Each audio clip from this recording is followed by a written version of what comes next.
Let's discuss the text first. So if we look at the text, the text says that the North American Free Trade Agreement was an agreement among the United States, Canada, and Mexico that was in effect Yeah. between 1994 and 2020.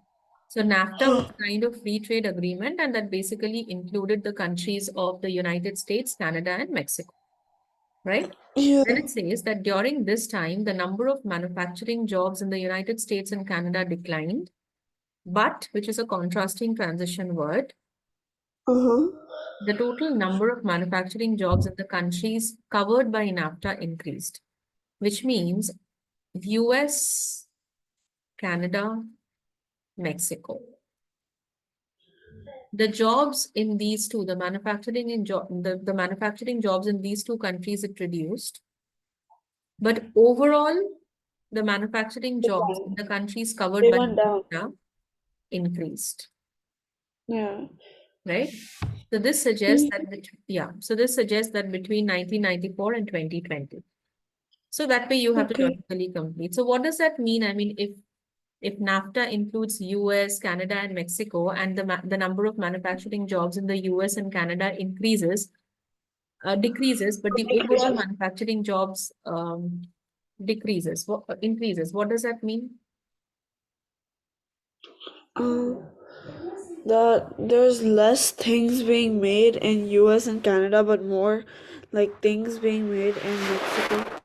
Perfect. Which means that that even though the manufacturing jobs in the US and Canada are reducing, the manufacturing Yeah. jobs in Mexico are increasing more than the decrease in the US and Canada. Right? Makes sense? Yeah. Perfect. Uh-huh. Okay. So what should be the answer from here? A. Perfect.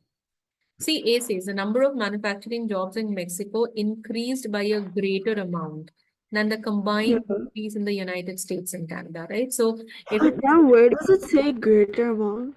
Like from the text? no, it doesn't say greater amount from the text, but then that's what we understand, right? From the text. Yeah. If you Right. look at the text, like say, for example, US, Canada, Mexico, right? All these Yeah. three countries are there under NAFTA. Yeah. What's happening is the manufacturing jobs in US and Canada are reducing, Yeah. but then the overall jobs are increasing. Yeah. What does that mean? That means that even though the manufacturing jobs in the US and Canada are decreasing, then also the amount of increase in Mexico, the amount or the number of manufacturing jobs that is increasing in Mexico is more than this decrease. Suppose Right. this is 25, the decrease, and the increase is 56. So overall it will increase, right? Yeah. Makes sense now? Yeah. So that is why A is the answer. If we look at B, why can't B be the answer? Um, because there's nothing more difficulty. It doesn't give any like it doesn't give any reasons for this. Right. So NAFTA made it more difficult for manufacturers to establish factories in the United States. I mean, there's nothing like NAFTA made things more difficult or hard. So this is not supported.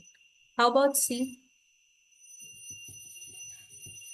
Um, the cost of manufacturing goods covered by NAFTA. There's nothing about the costs. Perfect. And D for Delhi? Complex goods such as no, it doesn't mention these specific things Perfect. that increased. Right. And that is why A is the answer. So here again, if you see that it was not explicitly mentioned, right?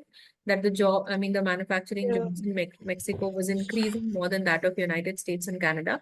But the mathematics had to be understood. That if the United States, Canada, and Mexico, all these three are the countries under NAFTA, if in the US and Canada, the number of jobs are decreasing, but the overall jobs are increasing, that means definitely in Mexico, the number of jobs are increasing more than the Yeah. decrease in that of US and Canada. Got it? Right. Right? Yeah. Perfect. Okay.